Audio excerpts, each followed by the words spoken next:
জুবিন গাৰ্গৰ হত্যাকাণ্ডৰ 7 অভিযুক্তৰ 4 অভিযুক্তৰ হয় ফাঁসি হ'ব নহয় যাৱজ্জীৱন কাৰাদণ্ড হ'ব। মাত্ৰ 5টা কাম কৰিব লাগিব। এই 5টা কাম যদি কৰিব পাৰে অসমৰ SIT-য়ে তেনেহ'লে জুবিন গাৰ্গৰ হত্যাকাণ্ডৰ এই 7 অভিযুক্তৰ ভিতৰত 4 অভিযুক্তৰ হয় ফাঁসি হ'ব নহয় যাৱজ্জীৱন কাৰাদণ্ড হ'ব।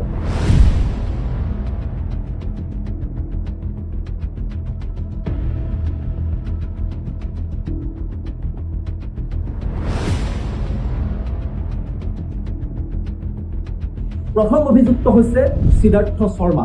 সিদ্ধাৰ্থ শৰ্মাৰ বিৰুদ্ধে 4টাকৈ BNSৰ ধাৰা সন্নিৱিষ্ট কৰা হৈছে। 4টা BNSৰ গুৰুত্বপূৰ্ণ ধাৰা SIT-য়ে প্ৰয়োগ কৰিছে।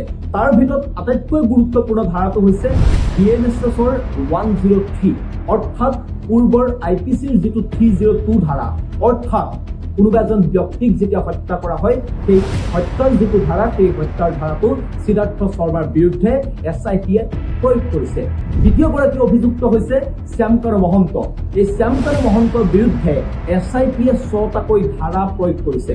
এই 6টা ধাৰাৰ ভিতৰত 103টোৱেই হৈছে মষ্ট ইম্পৰ্টেণ্ট, অৰ্থাৎ শ্যামকান্ত মহন্তকো জুবিন গাৰ্গৰ হত্যাকাণ্ডৰ হত্যাকাৰী হিচাপে SIT-য়ে বুজাব বিচাৰিছে। ইয়াৰ পাছত অভিযুক্ত হৈছে শেখৰজ্যোতি গোস্বামী। শেখৰজ্যোতি গোস্বামীৰ বিৰুদ্ধে 4টাকৈ ধাৰা SIT-য়ে সন্নিৱিষ্ট কৰিছে। এই 4টা ধাৰা সন্নিৱিষ্ট কৰিছে আৰু তাৰ ভিতৰত মষ্ট ইম্পৰ্টেণ্ট হৈছে 103। চতুৰ্থগৰাকী অভিযুক্ত হৈছে অমৃতপ্ৰভা মহন্ত। এই অমৃতপ্ৰভা মহন্তৰ বিৰুদ্ধে 4টাকৈ ধাৰা সন্নিৱিষ্ট হৈছে। এই 4টা ধাৰা সন্নিৱিষ্ট হৈছে 2টা ধাৰা মষ্ট ইম্পৰ্টেণ্ট। প্ৰথমটো ধাৰা 103, অৰ্থাৎ অমৃতপ্ৰভা মহন্তকো জুবিন গাৰ্গৰ হত্যাকাণ্ডৰ হত্যাকাৰী হিচাপে SIT-য়ে সন্নিৱিষ্ট কৰিছে বা SIT-য়ে বুজাব বিচাৰিছে। আৰু অমৃতপ্ৰভা মহন্তৰ বিৰুদ্ধে যিটো দ্বিতীয় গুৰুত্বপূৰ্ণ ধাৰা প্ৰয়োগ কৰিছে সেই ধাৰাটো হৈছে তথ্য প্ৰমাণ নষ্ট কৰা, অৰ্থাৎ জুবিন গাৰ্গৰ সিদিনা মৃত্যু হোৱাৰ প্ৰাক মুহূৰ্তৰ য়ট পাৰ্টিৰ যিসমূহ ভিডিঅ' বা জুবিন গাৰ্গৰ মৃত্যুৰ শেষ সময়ছোৱাৰ যি ভিডিঅ', সেই ভিডিঅ' অমৃতপ্ৰভা মহন্তৰ মোবাইলতে আছিল আৰু অমৃতপ্ৰভা মহন্তই সেই ভিডিঅ' ডিলিট কৰি SIT-ক বিপথে পৰিচালিত কৰিবলৈ চেষ্টা কৰিছিল বা তদন্ত প্ৰক্ৰিয়াটোক এটা বেলেগ দিশত লৈ যাবলৈ চেষ্টা কৰিছিল। এতিয়া কথাটো হ'ল আজিৰ দিনটোত SIT-য়ে চাৰ্জশ্বিট আদালতত দাখিল কৰিলে।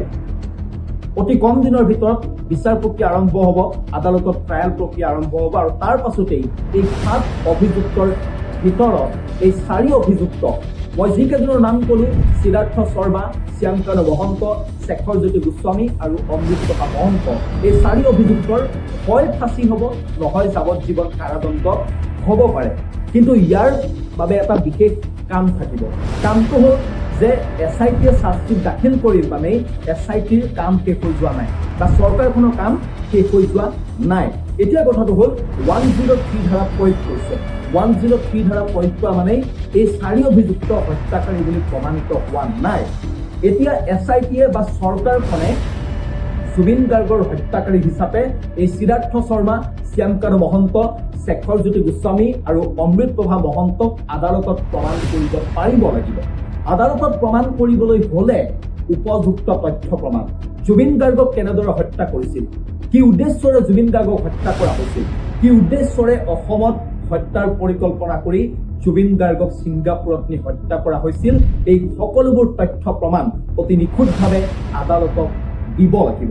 আৰু নিৰ্ধাৰিত সময়ৰ ভিতৰত যদিহে এইখিনি তথ্য প্ৰমাণ SIT-য়ে বা চৰকাৰখনে দিব পাৰে তেনেহ'লে জুবিন গাৰ্গে ন্যায় পাব আৰু জুবিন হত্যাকাণ্ডৰ এই 4 অভিযুক্তৰ হয় ফাঁসি হ'ব নহয় যাৱজ্জীৱন কাৰাদণ্ড হ'ব।